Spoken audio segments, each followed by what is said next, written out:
Marvellous medicine number 4.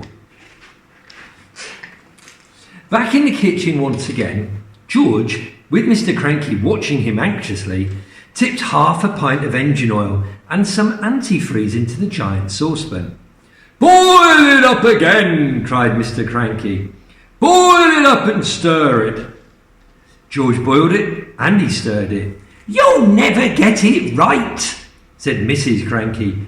"Don't forget, you don't just have to have the same things, but you've got to have exactly the same amount of those things.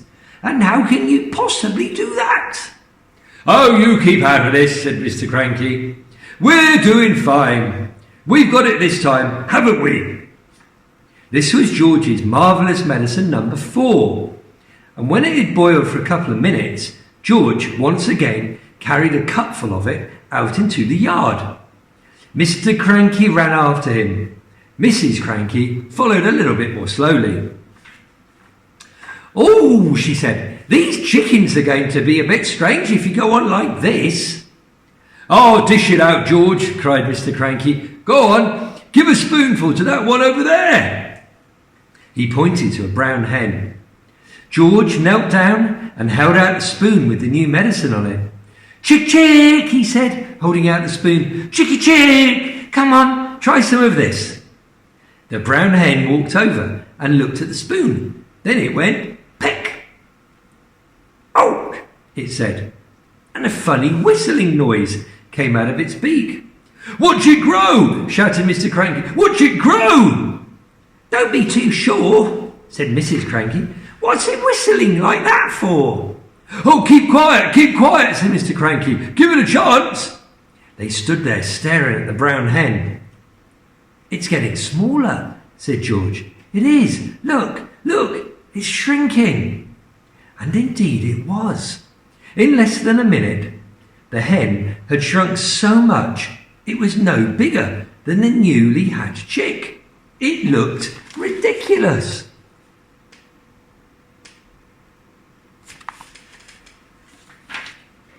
The next chapter is called Goodbye, Grandma.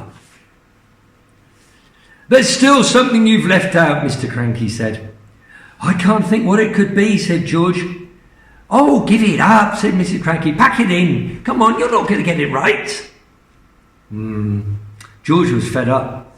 He was still kneeling on the ground with a spoon in one hand and a cupful of medicine in the other. The tiny brown hen was walking slowly away. At that point, Grandma came striding into the yard. From her enormous height, she glared down at the 3 people below.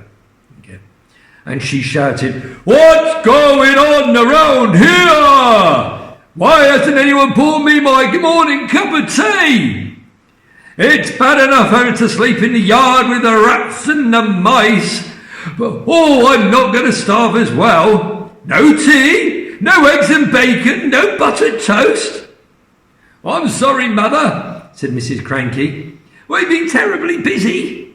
I'll get you something right away." "No, let George go and get it." Just then, the old woman spotted the cup in George's hand. She bent down and peered into it. She saw that it was full of brown liquid. Oh, there she is, bending down. It looked very much like a cup of tea. "Ho ho," she said. "Ha ha!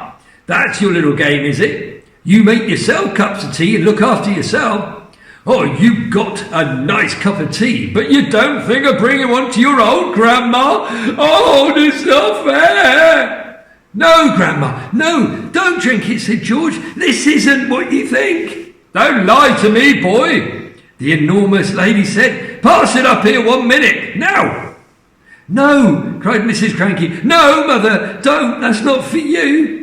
"Now you're against me too," shouted Grandma. "My own daughter trying to stop me from having a nice cup of tea in my breakfast. Oh." Mr. Cranky looked up at the old woman and he smiled sweetly. "Of course it's for you, Grandma. You take it and drink it while it's nice and hot." Don't think I won't, Grandma said, and she bent down from her great height and reached out with her hand for the cup. Hand it over, George, hand it over. No, Grandma, said George, no, you mustn't, you're not to have it. Give it to me, boy, give me the tea. Don't, said Mrs. Cranky, that's George's marvellous. Everything's George round here, said Grandma. George this, George that. I'm fed up with it, she said. She reached down.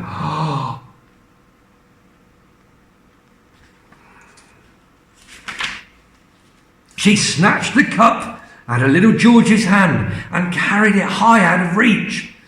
Drink it up, Grandma, said Mr. Cranky, grinning. Go on, lovely tea, drink it up. No, the other two said, no, you mustn't, no. But it was too late.